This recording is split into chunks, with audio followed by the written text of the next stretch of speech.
Before you hear a single word of analysis, I want you to test yourself first. Grab a pen, a piece of paper, or just count silently in your head. You're going to answer 10 questions with a simple yes or no. Keep a running tally. Don't overthink it. Your gut reaction is the data point. Ready? Here we go. 1. Do you get lit up by new ideas instantly, but lose all patience the moment something becomes repetitive or routine? 2. When you fail, is your first instinct to scan for an external cause, bad luck, bad timing, someone else's mistake, before you ever look inward? 3. When you're hurt, do you go quiet instead of saying it out loud, secretly hoping the other person will just figure it out? 4. Does honest feedback hit you like an attack, even when it's delivered gently? 5. When tension rises in a relationship, do you go cold and distant rather than have the direct conversation? 6. Would you rather delay a project indefinitely than risk finishing it imperfectly? 7. Do you feel a low-grade sense of being trapped by anything that smells like a long-term commitment? 8. Do you quietly believe you're built for something bigger, which makes ordinary, stable routines feel almost beneath you? 9. Do you find yourself reaching for old wounds as the explanation for why you can't handle a responsibility today? 10. Does life feel like a waiting room, like you're on pause until some perfect turning point arrives, instead of actually living now? Count your yes. Say the number out loud if you're brave enough. Drop it in the comments. I'll go first. I caught myself on 4 of these, and I'm willing to bet most people watching will land somewhere between 3 and 7. If you scored 4 or higher, on yourself or on someone you love, welcome to a psychological territory that has a name, a structure, and, more importantly, a way out. Stick around, because today we're taking that territory apart piece by piece. Here's an uncomfortable fact. Biological age and emotional age are not the same clock, and they don't always run at the same speed. You've met this person, mid-30s, sharp, well-educated, put together on paper, and the second real difficulty shows up, something in them reverts. The reaction is disproportionate, childlike, almost. Meanwhile, their peers seem to just handle it, adapt, move forward. Sometimes that person is a coworker, a partner, a parent. Sometimes, if we're honest with ourselves for 30 uncomfortable seconds, that person is us, at least on our worst days. This isn't a character flaw, and it isn't a moral failing.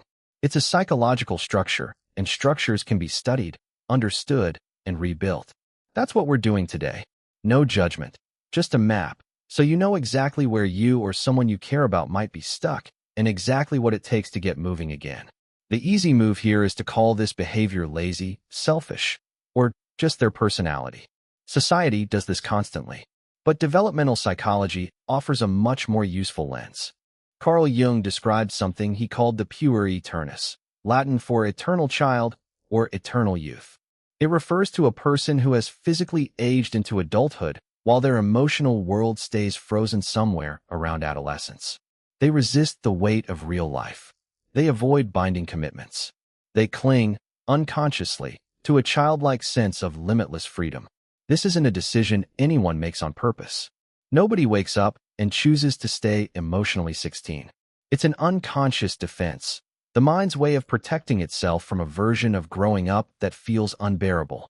Erik Erikson's stage theory of development gives us the mechanism. Each life stage carries a core psychological task: building identity, learning self-regulation, developing intimacy. And if that task doesn't get resolved, the personality doesn't just move on regardless. Part of it gets stuck there, frozen in place, even as the calendar keeps advancing. And here's the twist that makes this pattern so hard to spot. Emotionally stuck people are often brilliant. Quick minds, high potential, sharp insight into their own psychology and theory. They can explain emotional regulation to you in perfect detail.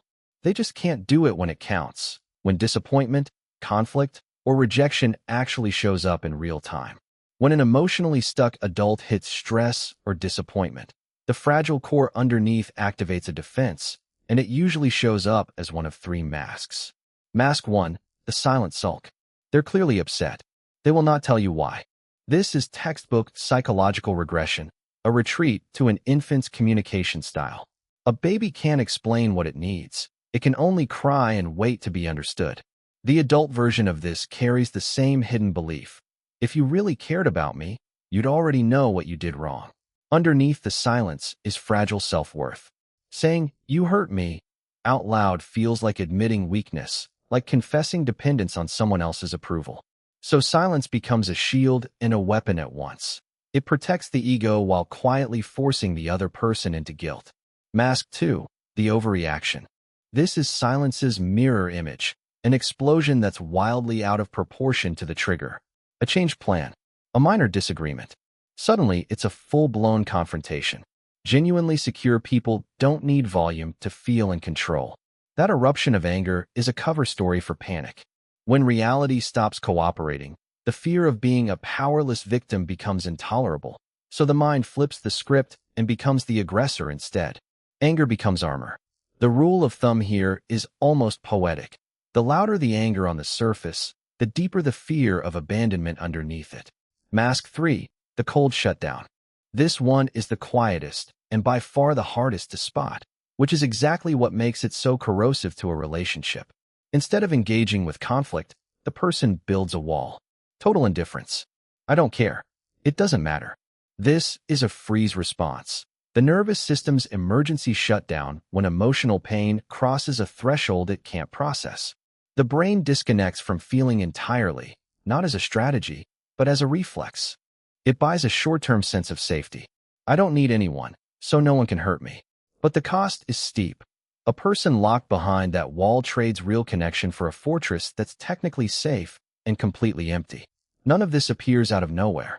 For psychological roots tend to show up again and again. Root 1. The fear of being ordinary. Many people stuck in this pattern were once the gifted kid, praised early and often for raw talent rather than effort. That kind of praise quietly wires the brain's reward system to crave exceptional results and constant validation. Then adulthood arrives, and adulthood runs on unglamorous repetition, hard work, small daily tasks, showing up on boring Tuesdays. To someone wired for exceptionalism, that ordinariness feels like an insult to their potential. So they opt out. Standing outside the game, untested, protects the fantasy of greatness far better than actually playing does. Root 2. The trap of infinite potential. Ask them what they could become, and the list is endless. Writer, founder, artist, whatever they want. But cognitive psychology has a term for what every real decision costs: opportunity cost. Choosing one path means closing every other door. For someone stuck in this pattern, closing doors feels like losing a piece of their identity. So they hover. They half commit to a job, a relationship, a city, while quietly telling themselves this isn't my real life yet. They live in the waiting room, refusing to board any flight because it might not be the perfect one. Infinite potential feels safe. It also guarantees nothing ever actually happens. Root 3. The perfection illusion. Their inner world runs on beautifully unrealistic scripts. The flawless career, the partner with no rough edges, the love story with zero friction. Reality, of course, is not built that way. The moment a real project demands debugging, paperwork, or an awkward conversation, the gap between fantasy and reality becomes unbearable. One flaw and the whole thing gets written off as ruined, what we might call the one hair in the soup mindset. Rather than sit with an imperfect but workable reality, they retreat back into the fantasy where everything still goes exactly to plan. Root 4. Pain as a permanent excuse. This one's the trickiest because the pain is often completely real. Difficult parenting, real trauma, genuine mental health struggles. None of that is fabricated.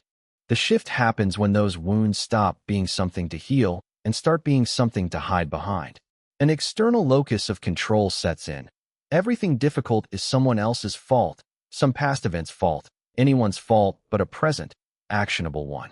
Because I'm like this, I can't. That stance conveniently cancels the obligation to try, because a victim, by definition, doesn't have to. Emotional maturity isn't a milestone that arrives automatically with age. It's a skill set built through deliberate, sometimes uncomfortable practice. Here's where to start. 1. Get comfortable with boredom. Retrain the reward system. Stop chasing constant novelty and instant validation and start finding satisfaction in repetition. Clean the same space. Follow the same schedule. Finish the task you already started, even without a burst of inspiration. Maturity isn't a feeling. It's showing up and finishing the work on a mediocre day over and over until consistency becomes identity. 2. Choose a door and walk through it. The fear of being trapped is, ironically, what traps people. Not choosing is still a choice. It's the choice to stay exactly where you are. Practice committing to a field of study, to a job for a real stretch of years, to a relationship through its hard chapters. Closing 99 doors to walk through one isn't a prison sentence. It's the only mechanism that turns potential into an actual result. 3. Name the feeling out loud. Trade the mask for a sentence.